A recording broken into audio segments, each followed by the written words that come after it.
تصور کن وارد یه مصاحبه کاری شدی، طرف مقابلت لبخند میزنه، سوالای معمولی میپرسه، اما یه چیزی این وسط مشکوکه. چرا حس میکنی جوابایی که میدی دقیقاً همون چیزیه که اون انتظار داره؟ چرا وقتی میگه حقوقت کمتر از چیزیه که میخواستی ناخودآگاه قبول میکنی؟ خب تبریک میگم، تو همین حالا قربانی روانشناسی سیاه شدی. یه دنیای پنهان که توش بعضی‌ها بلدن ذهن بقیه رو بدون اینکه بفهمن کنترل کنن. اما حالا نوبت توئه که این تکنیک ها رو یاد بگیری. اگه آماده‌ای که قدرت ذهنیت رو چند برابر کنی، بزن بریم. تکنیک شماره 1: چطور کم کم ذهن دیگران رو تسخیر کنی. این یکی از قدیمی ترین و مؤثرترین روش هاست. اول یه درخواست کوچیک مطرح کن، چیزی که نگفتن بهش سخت نباشه. بعد که طرفت قبول کرد، آروم آروم سطح درخواستت رو ببر بالا. ذهن آدما طوری طراحی شده که وقتی یه کار رو شروع میکنن، احتمال اینکه ادامش بدن بیشتر میشه. برای مثال تصور کن میخوای دوستت رو راضی کنی که توی دزدی از یه بانک بهت کمک کنه. اول ازش میخوای فقط یه نقشه برات بکشه. بعد از چند روز ازش میخوای که بیاد یه دور محل بانک رو ببینه.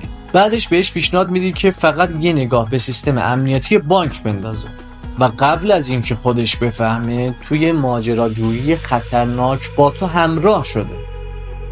تکنیک شماره 2: درد به صورت. چطور جواب بله بگیری؟ این روش دقیقاً برعکس قبلیه. یه درخواست بزرگ و غیر منطقی مطرح کن که احتمال رد شدنش بالاست. وقتی طرف رد کرد، بلافاصله درخواست کوچیک‌تر و واقعیت رو مطرح کن. توی ذهنش درخواست دوم خیلی معقول‌تر به نظر میرسه و احتمال بله گفتن بالاتر میره. برای مثال میخوای یه شب تو خونه دوستت بمونی، ولی میدونی که ممکنه مخالفت کنی. پس اول بهش میگی میشه یه هفته بیام اینجا زندگی کنم؟ اون با تعجب میگه نه. بعد تو لبخند میزنی و میگی باشه، حداقل امشبو بمونیم، و احتمال زیاد این بار قبول میکنه. تکنیک شماره 3: اثر سکوت. چطور کاری کنی که طرف مقابل خودش تسلیم بشه؟ آدم ها از سکوت های طولانی معذب میشن. وقتی کسی توی مذاکره، بحث یا هر موقعیت مهمی ساکت میمونه، ناخودآگاه فشار ذهنی به طرف مقابل وارد میکنه. اگه تو یاد بگیری سکوت کنی، احتمال اینکه طرف مقابل اطلاعاتی لو بده یا پیشنهاد بهتری بده خیلی بیشتر میشه. برای مثال توی مسابقه شغلی هستی و رئیس پیشنهاد حقوقی میده. به جای اینکه سریع قبول کنی یا مخالفت کنی، فقط ساکت شو و به چشماش نگاه کن. 90% مواقع خودش حس میکنه باید چیزی به حرفش اضافه کنه و حتی ممکنه پیشنهاد بهتری بده. تکنیک شماره 4: اثر آینی. چطور کاری کنی که دیگران بدون اینکه بفهمن ازت خوششون بیاد؟ مردم از آدم‌های خوششون میاد که شبیه خودشون باشن. اگه میخوای یه نفر احساس راحتی و صمیمیت باد داشته باشه، حرکات بدن، تون صدا و حتی طرز حرف زدنش رو کم کم تقلید کن، اما آروم و طبیعی، نه یه جوری که تابلو باشه. برای مثال توی قرار کاری هستی و طرف مقابل دستش رو روی میز گذاشته. چند لحظه بعد تو هم همون کار رو بکن. اگه تون صداش آرومه، تو هم آروم حرف بزن. اینطوری ذهنش بدون اینکه بفهمه حس صمیمیت با تو پیدا میکنه. تکنیک شماره 5: اثر زایگارنیک. چطور کاری کنی که کسی تو رو فراموش نکنه؟ مغز ما تمایل داره چیزهای ناتمام رو به یاد بیاره. اگه یه جمله رو نصفه رها کنی یا یه داستان رو ناتمام بذاری، ذهن طرف مقابل ناخودآگاه درگیرش میشه و مدام بهش فکر میکنه.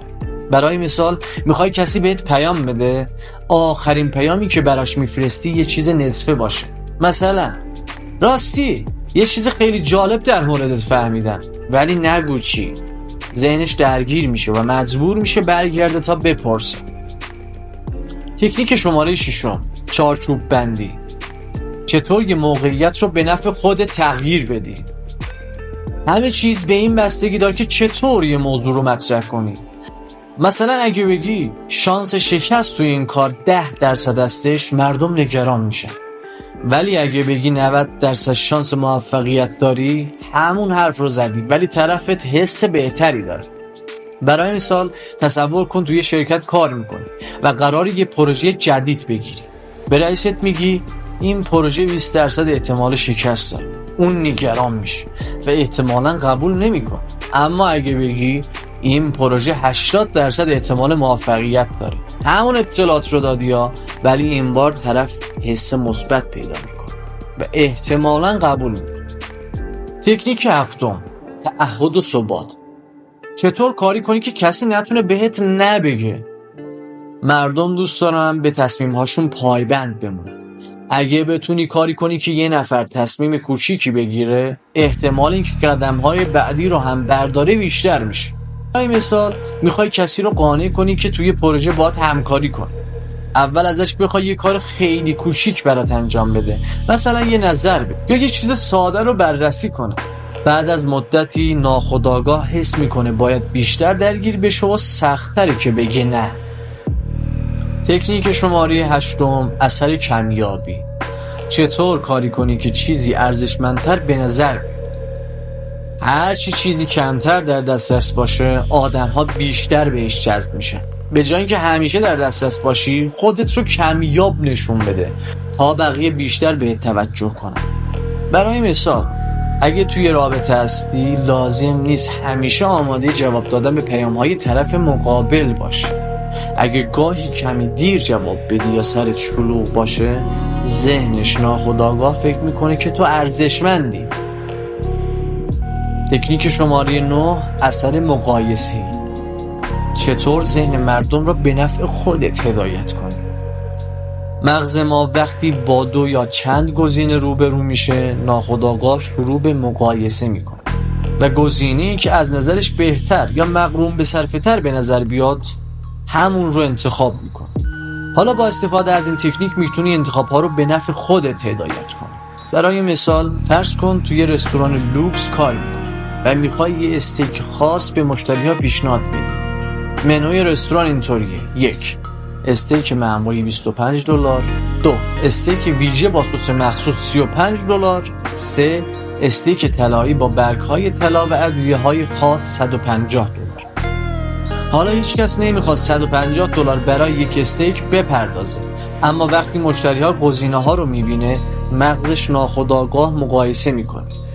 استیک $150 خیلی لوکس و پرزرق و برق به نظر میاد. در نتیجه وقتی به استیک $35 نگاه میکنه، به نظرش خیلی منطقی تر و مقرون به صرفه تر میاد، حتی اگه از ابتدا قصد نداشت $35 هزینه کنه. چون در مقایسه با استیک طلایی به نظرش یه انتخاب خوب و مقبول تر میاد، بیشتر احتمال داره همون رو سفارش بده. و تکنیک شماره 10، اثر ممنوعیت. چطور چیزی رو جذابتر از چیزی که هست نشون بدی؟ هر چیزی که کمیاب یا دست نیافتنی باشه، بیشتر توجه رو جلب میکنه. مردم همیشه به سمت چیزهایی میرن که فکر میکنن ممکنه از دست بدن. برای مثال فرض کن یه بلیت کنسرت داری و روی بلیت نوشته شده فقط 5 بلیت باقی مونده. حالا مردم حاضرن بیشتر هزینه کنن یا حتی سریعتر خرید کنن، چون حس میکنن ممکنه این فرصت رو از دست بدن. این حس کمیابی باعث میشه که ارزش بلیت بالاتر به نظر بیاد. حالا که تکنیک‌های روانشناسی سیاه رو یاد گرفتی، میدونی چطور ذهن مردم رو به نفع خودت هدایت کنی. از انتخاب‌های کسب و کار گرفته تا روابط شخصی، این تکنیک‌ها میتونن کل بازی رو تغییر بدن. حالا میخوام بدونم کدوم یک از این تکنیک‌ها بیشتر برات جذاب بود. اگه این ویدیو به دردت خورد، لایک کن و برای دیدن ویدیوهای بیشتر مثل این سابسکرایب هم یادت نره. منتظر شنیدن نظرات و تجربیاتت هستیم.